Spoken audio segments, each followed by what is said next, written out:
Hi అండి, అందరికీ నమస్కారం. Telangana parliament election analysis.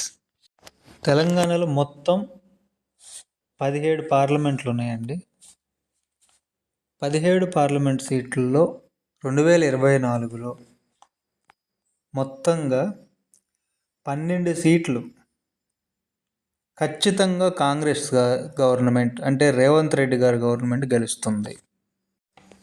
BRS party విషయానికి వస్తే 2 గెలుస్తుందండి. రెండిట్లో ప్రధానంగా మెదక్ ఒకటి, జహీరాబాద్ ఒకటి గెలిచే ఛాన్స్ బీఆర్ఎస్ పార్టీకి ఉందండి. తరువాత బీజేపీ 2 సీట్ల కంటే ఎక్కువ గెలవదండి, అంతే. ఆయన 2 సీట్లు మ్యాక్సిమం చేవెళ్ళలో కొండా విశ్వేశ్వరరెడ్డి గారు గెలిచే ఛాన్స్ ఎక్కువ ఉంది. తర్వాత రఘునందన్ రావు గారు గెలిచే ఛాన్స్ ఉందండి కొంచెం. ఇంకా మిగతా వాళ్ళు ఎవరు గెలవరండి కదా. మరి ముఖ్యంగా ఓవైసీ విషయానికి వస్తే ఎంఐఎం పార్టీ అసదుద్దీన్ ఓవైసీ తప్పించి, అదే ఓవైసీ గారు తప్పించి ఇంకెవరు గెలవరండి. ఓన్లీ హైదరాబాద్ నుంచి వాళ్ళు ఒక్కరు గెలుస్తారు. ఇంకా కాంగ్రెస్ 12, బీఆర్ఎస్ 2, బీజేపీ 2, ఓవైసీ 1 అండి. ఇంకా రేవంత్ రెడ్డి గారు ఇంకొంచెం కష్టపడితే బీఆర్ఎస్లోంచి ఇంకొక సీటు కూడా లాగేయచ్చండి. 100% ఇంకో సీటు కూడా లాగి 13 సీట్లు గెలిచే ఛాన్స్ కూడా ఉంది. బీజేపీకి కూడా ఒక సీట్ ఎగిరిపోయే అవకాశం ఉంది కానండి, బట్ చూడాలి. బీజేపీ ఎందుకు గెలవదు అంటే మరీ ముఖ్యంగా ఓల్డ్ సిటీలో ఒక ఆమెని డ్రామా ఆర్టిస్ట్ని తీసుకొచ్చి పెట్టారు. డాక్టర్ అంటాము.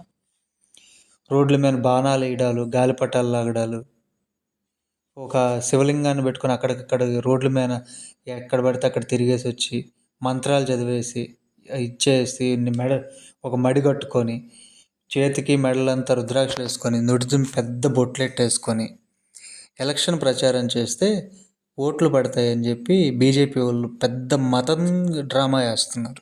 బీజేపీ వాళ్ళు చేసే ఆ ఒక్క డ్రామానే కాంగ్రెస్కి ప్లస్ అవుద్ది. దేశం మొత్తంలో కూడా బీజేపీ ఒకే సిద్ధాంతాన్ని ఎంచుకునింది. అదేంట్రా అంటే మతాలు, కులాలు వీటి మధ్యన విద్వేషాలు రెచ్చగొట్టి వాళ్ళు కేంద్రంలో ప్రభుత్వాన్ని ఫామ్ చేయడానికి ప్రజల మనోభావాలతో ఆడుకుంటుంది. మొత్తంగా దేశం మొత్తంలో జరుగుతుంది ఇదే. ఈరోజు అమిత్ షా గారు తెలుగు రాష్ట్రాలకు వచ్చి ఆడవాళ్ళకి అన్యాయం జరుగుతుందన్నారు. మరి ఆ నార్త్ ఈస్ట్ స్టేట్స్లో ఆడవాళ్ళని బట్టలిప్ప తీసేసి మరీ ఘోరంగా ఒక ఇచ్చేసినప్పుడు కనీసం ఒక మాట మాట్లాడలేకపోయారే బీజేపీ గవర్నమెంట్ నుంచి. ఎందుకంటే అక్కడ కాంగ్రెస్ ఉంది, కాంగ్రెస్ని బదనాం చేద్దామనే కదా.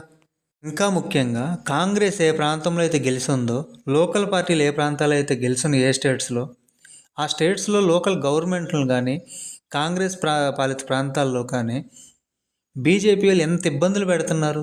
కేంద్రం నుంచి కేసులు పెట్టడము, అవినీతి చేశారన్నాం.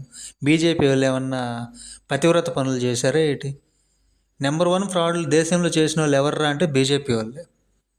ఎంతోమందిని మతం పేరు పెట్టి చంపేశారు. వీళ్ళ మీద ఒక్క నెగిటివ్ కామెంట్ పెట్టిన వాళ్ళని చంపేశారు. మీడియా వీళ్ళ మీద నెగిటివ్ రాయకుండా వీళ్ళ చెప్పు చేతుల్లో పెట్టుకున్నారు.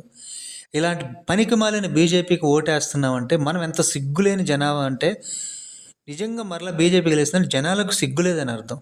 మన దేశంలో సిగ్గుంటే మాత్రం బీజేపీకి ఓటేయకూడదండి. కాంగ్రెస్కి ఓటేయండి. కాంగ్రెస్ని గెలిస్తే అట్లీస్ట్ సామాన్యులు బతుకుతారు హ్యాపీగా, ఈ కులాల గొడవలు, ఈ మతాల గొడవలు లేకుండా. బీజేపీ వాళ్ళు ఆడే డ్రామా ఏంటంటే తెలుసా అండి, ఇంతకుముందు వరకు ఎక్కడైతే కాంగ్రెస్కి ఓట్ షేర్ ముస్లిమ్స్ ఉంటాయో అక్కడ వెళ్ళి ఎంఐఎంని పెడతారు పోటీకి. అంటే ముస్లిం ఓటు కాంగ్రెస్కి పడకుండా ఎంఐఎం తీసుకెళ్తే వీళ్ళు గెలవచ్చు. ఎంత డ్రామా అంటే బీజేపీ చేసే అంత డ్రామా ఇంతవరకు నా దేశంలో, నా భారతదేశంలో ఏ పార్టీ చేయలేదండి. అందువల్ల ఇటువంటి దరిద్రమైన పార్టీకి, దరిద్రమైన వ్యవస్థలు ఉన్న పార్టీకి మాత్రం ఓటేయద్దు. మనం రేపు ఎలక్షన్లో మన ఓటు రూపాన బీజేపీకి చెప్పు దెబ్బ కొట్టినట్టు చేద్దాం.